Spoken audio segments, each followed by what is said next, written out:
Right now, we are going to go back to Rachael Peart, who's been tracking storms across our area. Rachael, what can you tell us? So it does look like we are pretty much in the clear right now. I'm just going ahead and checking on some things, talking with Jeff Lawson. He's keeping me updated on what he's seeing as well. So I think the severe thunderstorm watch has actually just been canceled. I'll have that graphic for you in just a second, but I do want to take you back to the radar right now, show you kind of what's going on right now. Let's go ahead and pull up graphics full if we could. We still do have a little bit of that that previously severe thunderstorm moving through parts of Terrell County, going to be heading into the Albemarle Sound right now. But other than that, really not too much to talk about across the area. We do have this area back off to the west that I'm going to be keeping an eye on as well, just in case some of these storms do start to move through the area. But this is going to be that secondary line that I was mentioning yesterday. It's looking a little bit wimpy as it's moving through parts of central Virginia right now, but again, just going to be keeping an eye on that as we move through the next few hours. So the current dew points out there, it is a little bit on the sticky side. So that was one of my concerns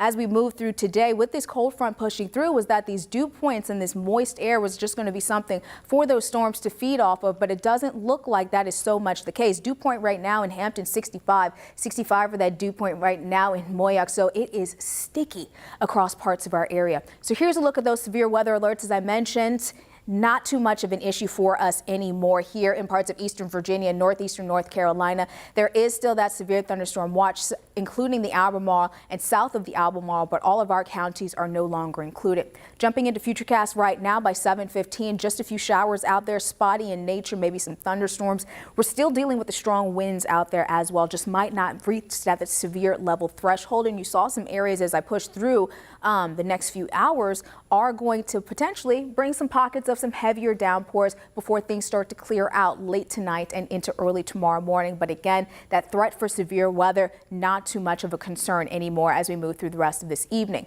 I mentioned those strong winds right now. Winds at Norfolk, 23 miles an hour, 22 for the wind at Wallops, 23 for the wind in in Virginia Beach, and 26 for the sustained wind right now in Hampton. Gusting to 39 right now in Norfolk, current gust in Hampton 37, gust to 35 right now in Virginia Beach, and peak wind gusts so far for today upwards of 30 to 40 miles an hour, or even a little bit higher than that. So again, the risk for severe weather in our area has moved out, no longer a concern. We'll be watching the next few hours for some showers, some gusty winds across the area as that cold front sweeps through. But as far as severe weather, again, not going to be worried about that for the next few hours. Tomorrow is looking actually pretty brilliant. A little bit on the cooler side, less humid. Temperatures tomorrow right around 60 with sunshine. Eugene. All right, well, bring it on. Thank you, Rachael. We'll be right back after this break.